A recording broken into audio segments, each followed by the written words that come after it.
Okay, so first stop of the day is at Le Clinique de Sport Chamonix. It just so happens that the guys from Precision Fuel and Hydration are out in Chamonix crewing some of their runners in UTMB. I've always wanted to do a sweat test with them to find out what level of electrolyte I need to take in, because I think I am a heavy sweater, because whenever I do a hot race I'm covered in salt afterwards. So I have no idea what they're going to do to test me, but let's get inside and meet the guys.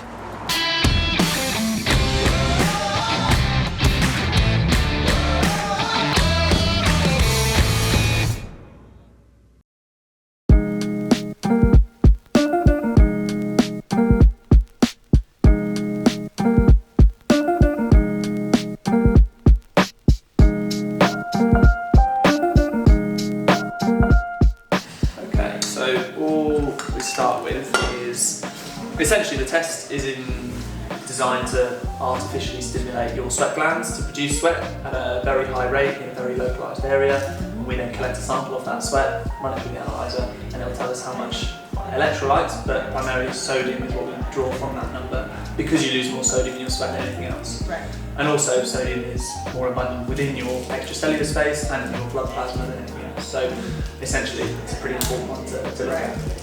It also varies massively person to person. So I read on your website how the sliding scale of saltiness, yeah. So some people lose as little as 200 milligrams per litre of their sweat in sodium. Some people lose in excess of 2,000. So essentially we have done around 13,000 of the tests, and the average person loses around 950 milligrams, which is typically 2 to 3 times the strength of the average electrolyte on the market. This is just water basically, so it helps with electrical conductivity. And what we do is just put a tiny, I'm not going to electrocute you, don't worry.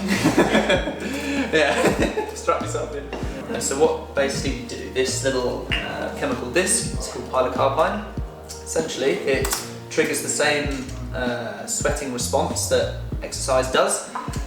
So under this little disc here, in about 5 minutes time, there will be a little area of the sweat glands that are producing sweat at a sub-maximal to maximal rate, similar to high intensity exercise. And we'll continue sweating for around 40 minutes to 2 hours, person dependent. But as I said, this bit here takes about 5 minutes, and then once this is done, we put a little collector on that area, and it just slowly fills a little device, or quickly fills it, depending on your sweat rate. And then, yeah, you just sit and chat, basically. It's the easiest sweat test anyone will ever do. Right. Cool, so that one beeps there. You might feel a little bit of tingling in your hand, but the electrical impulse is going through the gel rather than your arm, so you know, anything more than that, let me know. We've done around 13,000, haven't burnt anyone yet, so. After hearing all about how the sweat test works, I was really intrigued to find out what the results would show. In the back of my mind, I was kind of thinking that the results would show I do have a high sodium output, and that's just coming from my sort of previous experience racing and training in hot conditions. But I guess there was only one way to find out for sure, and that was to get strapped in and let the guys work their magic. What do you guys do in terms of like electrolytes and anything structured, willy-nilly? Is it? I mean, I've been using your stuff for the last probably year. You know, I did this thing online. Yeah. But I've always struggled. You know, I think I am. I always, whenever I do a hot race, I am covered in salt. Okay. You know, so. Do you feel like you sweat quite a lot, or just sort of? I don't think I sweat a lot. Okay. There seems to be a lot of salt coming. Yeah. You know? Yeah. Interesting. So. I don't know whether I've ever got it right, to be honest. Okay. But yeah, so again, I like running in the heat, and you know, I have got it right as well, but I don't know, I just think I could maybe do it better. Sure. And it's just understanding it, you know, I just don't. That is honestly the key, is that we're not going to reinvent the wheel here, but it's sort of just, you don't know what you don't know, is what I often say quite a lot, and so hopefully this can sort of just give some context, understanding, and the more you educate yourself on this sort of stuff, it doesn't have to be overnight, but we're always learning, and athletes that have done this for years are still always learning. And it's not like a one-size-fits-all strategy, or even a strategy that you rinse and repeat for every race. It's just, the more you understand that the sodium losses in particular don't change. The concentration of your sweat doesn't change. It's relatively determined by your genetics, as in your sweat glands were developed to produce and secrete and reabsorb a set amount of electrolytes that passes through them. Some people are really good at or their glands are really good at reabsorbing sodium as it passes through, and some people aren't so good at reabsorbing it. Those that aren't so good lose much more in the sweat than those that are good at reabsorbing it, and that is just your genetics. It's not literature yet, but it's sort of word on the grapevine that some athletes are seeing changes in it over time, sort of from year 1 to year 10 in intensive training, endurance training. You might see a shift in the absorption rates in the sweat gland, but the rate at which that absorption is changing is sort of less than 5 or 6%. And so in reality, what it's going to do to your hydration strategy is nothing. And so we always say it's stable and that it doesn't change, because in terms of how it affects what you would eat, or what you would drink, during the race is not going to change that. So essentially this score is something that is yours for life, but what will change is the other half to your hydration profile, which is your sweat rate. So when we said how much do you sweat, as in volume of fluid, that can change enormously. As you know, when it's hot you sweat loads, when it's cold you don't, when you're working hard, etc. And what we can do is sort of by applying some sweat rate testing, where you weigh yourself before and after some training sessions. That is the easiest way to work out how much fluid you're losing, because a kilogram or a litre of sweat is very similar in weight to a litre of water, which is essentially a kilogram. So if you lose a kilogram in a 1 hour run, you can safely assume you've lost about a litre of sweat. And what you want to do is weigh yourself before and after some key sessions that are in preparation for some events, whether you're racing in the heat or whether you're racing in places where it's going to change, like here, it's going to go hot, cold, probably throughout the race as you ascend, descend, nightfall, daytime, etc. And work out, or have in the back of your mind, I did some testing in 20 degrees when I was running at this sort of pace in all my race kit, and I lost roughly 600 millilitres per hour.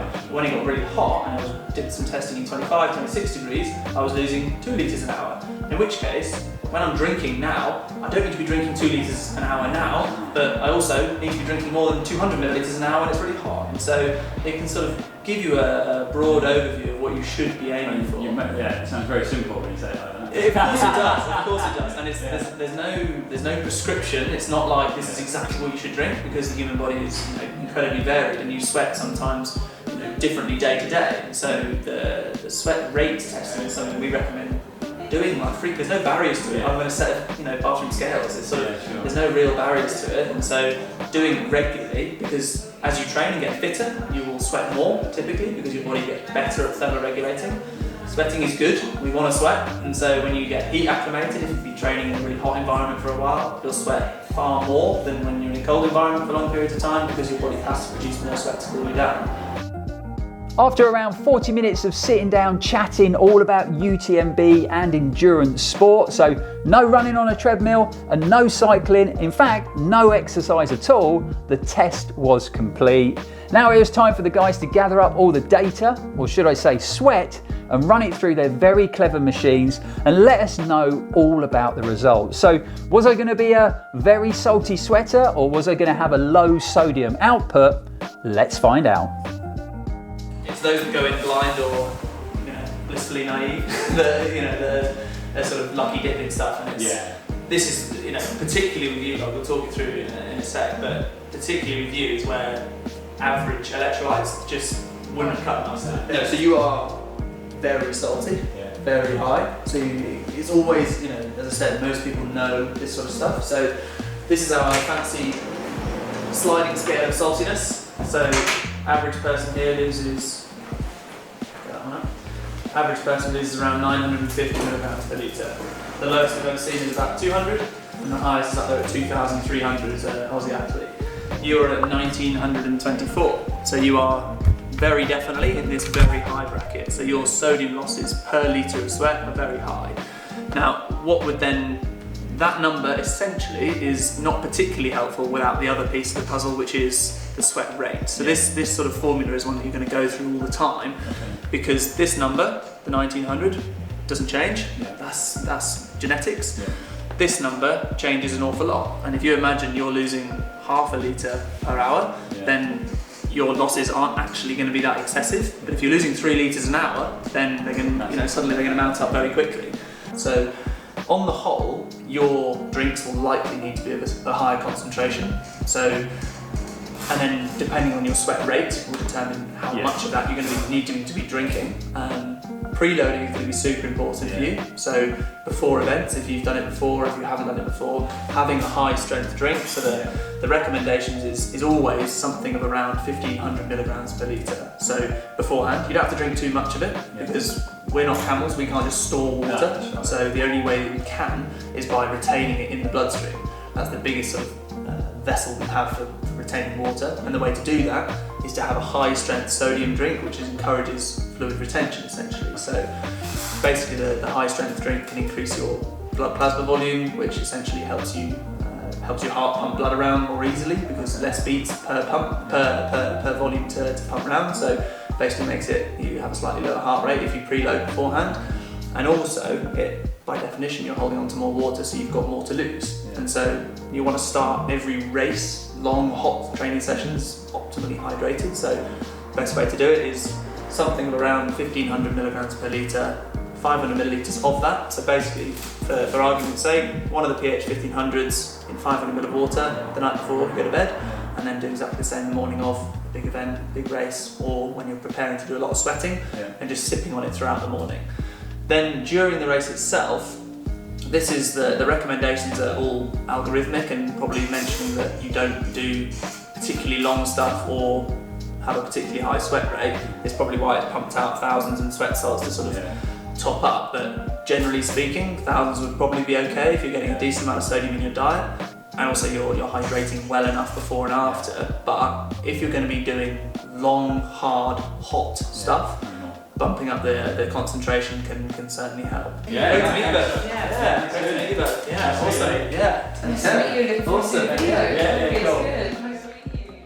So we are obviously back in Blighty, and I am a salty sweater like I thought, but that was the precision fuel and hydration sweat test I took part in while we were out in Chamonix.